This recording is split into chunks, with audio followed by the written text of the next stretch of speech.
안녕하세요. 호맨입니다. 이번 시간에는 비트코인만 분석해보는 시간 갖도록 하겠습니다. 알트코인은 다음 영상에 올리겠습니다. 그래서 비트코인 최근 움직임을 보면 이제 오른쪽으로 계속 횡보하고 있죠. 그래서 제가 저번 영상에서 지금 이 횡보하는 모습은 비트코인 두 번째 파동이다. 그래서 1, 2, 3, 4, 5 이렇게 그려지게 될 텐데 그 2파를 그리고 있는 중이다. 제가 최근에 올린 영상 시점이 여기였는데 여기 당장이라도 떨어질 것 같지만 저는 올라간다고 이제 예상을 했거든요. 마침 커뮤니티에도 글을 올렸는데 비트코인 캐시 방어력이 좋기 때문에 비트코인이 급락하는 일은 없을 거다라는 취지의 이제 글을 올렸거든요. 그래서 여기 쇼 들어간 사람 많아요. 왜냐면 이게 빨려 내려갈 것처럼 지금 차트를 보여줬었는데 다행히 반등을 줬습니다. 그래서 저는 여기 그냥 비비다가 한 파동 올리고 그 다음에 뭐 수렴해서 올리든 아니면 다른 모습을 그려줘서 올라가든 저는 올라갈 것으로 일단 보고 있거든요. 그래서 이 올라갔을 때에 이제 시나리오를 몇 개를 말씀드리겠습니다. 네, 그래서 비트코인 이제 전체 차트를 이렇게 보게 되면 이제 우리가 흔히 4년마다 오는 이 정고점을 넘는 이 파동들을 보면 이걸 소위 반감기 사이클이라고 하잖아요. 그래서 다음 반감기 사이클이 이제 계산을 해보면 한 25년도 중후반 정도 되거든요. 그래서 대충 25년도 한 10월로 봤을 때 이렇게 포물선으로 올려서 또 이렇게 반감기 사이클을 그리는 게 아니냐 이제 대중들의 생각이거든요. 근데 이게 뭐 맞을 수도 있겠죠. 저도 21년도 불장을 반감기 사이클로 올 것이라고 저도 판단을 했으니까요. 그래서 이번에도 이렇게 오를 수 있습니다. 그래서 그냥 편안하게 생각하면은 저도 한 25년도 말엔 오르겠네 그냥 이렇게 생각하면 되고요. 단지 제가 여기서 설명드리는 거는 만약에 이런 움직임이 아니라 그냥 이렇게 정고점을 빠르게 뚫고 올라간다든지 아니면 여기서 오르다가 내린다든지 이런 움직임이 있을 수도 있잖아요. 이거에 대비한 시나리오를 그려보는 겁니다. 반드시 이렇게 간다는 또 보장이 있을까요? 뭐 있을 수도 없고 없을 수도 있으니까 만약에 그게 아니었을 때에 대비해서 이제 시나리오를 짜는 겁니다. 그리고 이번 21년도 불장이 문제가 아니라 하락장이 좀 이상하거든요. 하락장이 이상합니다. 뭐가 이상하냐면 저 예전에 트레이딩뷰에도 하락장 중일 때 찐 하락장이 아니다라고 이제 설명한 근거가 몇 개가 있는데 이제 이 글이거든요. 이 글 제가 트레이딩뷰에서 글 올릴 때 처음으로 에디터즈 픽에 이제 뽑힌 글입니다. 여기 보면 비트코인 이번 사이클의 고점이 7만 달러라면 하락장 때 최저점 가격이 이상하다. 그래서 비트코인은 정확한 수치는 아니지만 역대 약 마이너스 93%, 82%, 83% 최저점 구간에 도달했습니다. 그래서 만약에 이번 사이클 고점이 7만 달러이고 역대 하락폭을 한번 대입해 본다면 마이너스 80% 구간이 약 13,000달러 부근입니다라고 설명을 했거든요. 이게 왜 이상하냐면 이때 이 하락장 중간에 제가 왜 자꾸 이게 하락장이 아니다라고 이제 설명한 거냐면 여기가 21년도 고점이라고 봤을 때, 그러니까 사이클의 고점이라고 봤을 때, 한 역대 하락폭인 약 80% 부근을 간다고 치면은, 한 80%안 돼도 2017년도, 그러니까 전 사이클 고점을 깨고 내려가거든요. 그리고 실제로 그게 벌어졌죠.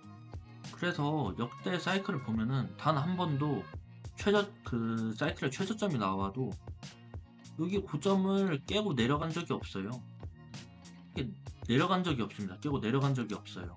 그래서 예전에 이런 적이 없는데 여기 내려가는 중간에 만약에 80% 이하 떨어지면 여기 깨고 내려가야 된다. 그래서 여기서 좀 떨어지다가 중간에 오를 거다. 저는 이렇게 생각을 한 겁니다. 물론 여기 차트 보시면 아시겠지만 여기 1, 2, 3, 4, 5라고 해도 할 말이 없고 기간으로 봐도 뭐 할 말은 없다라고 했습니다.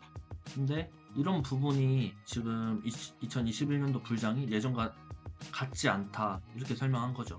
그리고 또 이상한 점이 뭐가 있냐면은 만약에 여기 파동이 5파였다면은 5파가 원래 쭉 파라볼릭 패턴으로 올랐어야 되거든요. 근데 애매하게 올랐죠. 저번 21년도 고점은. 그래서 이 모든 게 세력의 페이크라면 사실 할 말이 없습니다. 근데 제가 지금 말씀드리는 부분에서 중요한 거는 21년도 고점이 만약에 진짜 고점이라면 하락폭이 전 사이클 고점을 깼다는 게 중요한 거거든요. 그래서 제 생각은 지금 여기 한 사이클이 안 끝난 게 아니냐. 그래서 한 사이클 한 파동 더 그리고 이제 진짜로 제가 생각하는 하락장이 왔을 때 이 위에서 형성돼야 되지 않냐. 이게 제 지금 논리거든요. 그래서 지금 여기 한 파동이 한 사이클이 그려지지 않았다. 한 사이클 그려지고 여기 전 고점 위에서 그 하락장의 그 하락폭이 도달해야 된다고 이러한 논리인데, 그리고 저는 엘리엇 파동을 믿기 때문에 엘리엇 파동도 지금 굉장히 애매한 구간이에요. 보통 이렇게 보는 사람이 있고 1, 2, 3, 4, 5가 나왔다고 보는 사람이 있고, 그 다음에 아직 안 끝났다, 여기 5가 더 남았다, 그래서 5파동에 5파동이 남았다, 1, 2, 여기 3, 4, 5, 그래서 지금 5에 5가 남았다 라고 이제 설명하는 사람들이 있고, 아니면 그냥 5파가 끝났다 이렇게 생각하는 사람들이 있거든요. 그래서 이 부분이 굉장히 해석하기 힘듭니다. 그래서 만약에 21년도 고점 5파가 만약에 끝났다면 지금 여기 반등을 줬어도 지금 구간에서도 떨어질 수 있고 월봉 상단 찍고 그냥 떨어질 수도 있는 겁니다. 그래서 어떻게 보면은 되게 위험한 구간이기도 하죠. 그래서 저는 그렇다고 치더라도 저는 5파가 짧게 남지 않았나, 이거에 대한 근거를 이제 설명해 드리겠습니다. 왜 반등 오고 떨어지는 게 아니라 왜 위로 올라가는지.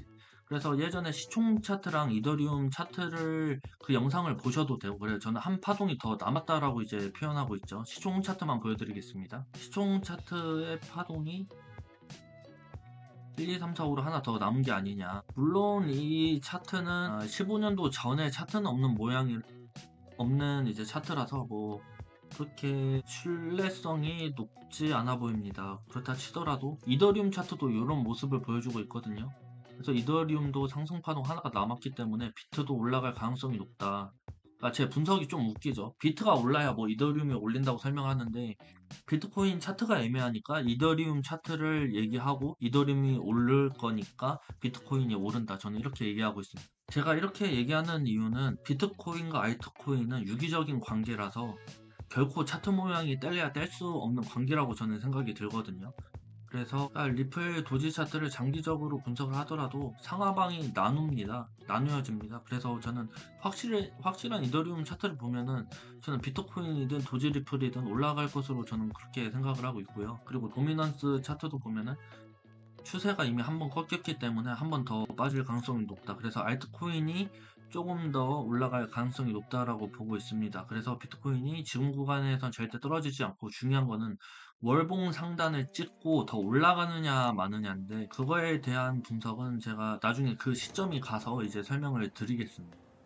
일단 그 순간이 오긴 와야 되거든요. 그 순간이 왔을 때 알트코인 가격 반응이 얼마나 일어나는지, 그 다음에 도미넌스 반응이 얼마나 일어나는지 그것을 한번 봐야 됩니다. 그래서 거기서 그냥 C파로 가냐 아니면 그냥 상승파동을 보여주느냐를 제가 판단할 수 있을 것 같습니다. 근데 제가 꼭 차트적인 모습뿐만이 아니라 그 블랙록에서 비트코인 이제 ETF 신청을 넣었다가 이제 추정해서 다시 올릴 거잖아요. 저는 블랙록이 무조건 ETF 통과시킬 거라고 생각이 드는데, 그러면 블랙록이 2021년도나 2017년도 때 내면 됐는데 왜 지금 내느냐.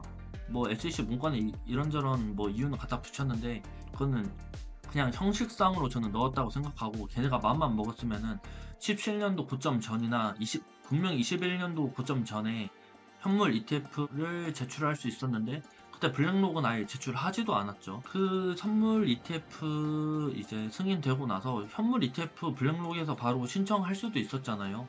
그래서 제가 원했던 그냥 여기서 바로 5파를 불시하게 만들어줄 수도 있었는데 왜 지금 와서 신청을 하느냐. 지금 신청하는 이유는 한 파동이 더 남았기 때문이다 라고 저는 이제 보는 거죠. 그 뉴스를 차트에 대입을 하는 겁니다. 원래 엘리엇 파동 이렇게 분석하면 안 되거든요. 근데 저는 엘리엇 파동 그 누구도 아무리 실력이 뛰어난 엘리엇 파동 분석가라도 저는 단기적이든 장기적이든 다 틀린다고 봅니다. 그냥 파동 이론으로는 절대 상하방을 맞출 수도 없습니다. 그렇다고 뉴스로도 상하방을 맞출 수 없죠. 이거는 그냥 어떻게 퍼즐을 조합하느냐의 차이라고 저는 보고 있는 거예요.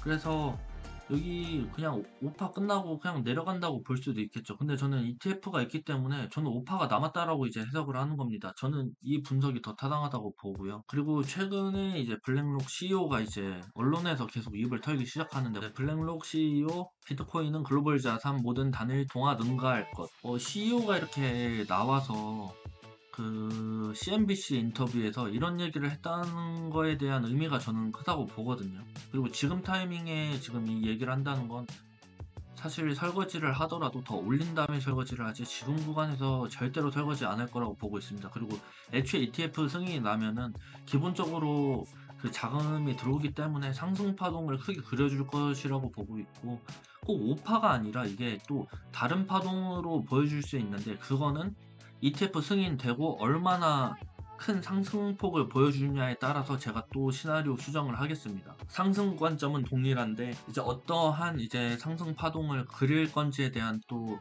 거기서 또 시나리오가 나눠지거든요.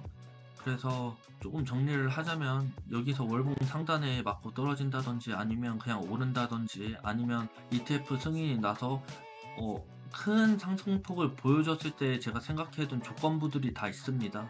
그래서 그 상황에 맞게 제가 판단을 해서 그때가 되면은 제가 영상을 찍어 올리도록 하겠습니다. 그리고 저는 25년도 전에 그 상승 파동이 마무리될 것으로 보고 있거든요. 왜냐면 25년도에 우리나라 그 세금도 있고, 25년도에 또 몇 개가 더 있는데, 뭐 중요한 건 우리나라 세금이 걸려있다는 거죠. 저는 우리나라 코인 세력이 작지 않다고 생각하거든요. 그래서 미국, 중국 다음에는 우리나라 세력이 가장 크다고 생각합니다. 업비트 거래량만 봐도 그렇고, 다른 잡코인들은 바이낸스랑 코인베이스보다 업비트 거래량이 크거든요.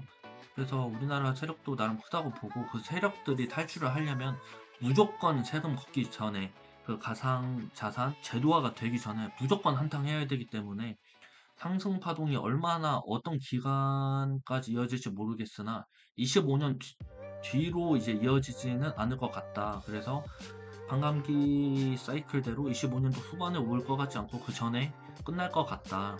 가장 베스트 타이밍은 비트코인 반감기 전후로 이제 크게 오르면은, 반감기가 24년도 중반에 있는데 그때 불리시하게 오르면 그때가 불장 마지막이라고 보면 되겠습니다. 아마 그 전에 아마 ETF 승인도 나겠죠. 일단은 그렇게 저는 생각을 하고 있습니다. 네, 지금까지 비트코인 시나리오에 대해서 설명드렸고요. 영상이 도움 되셨다면 구독과 좋아요 부탁드립니다. 지금까지 호맨이었습니다.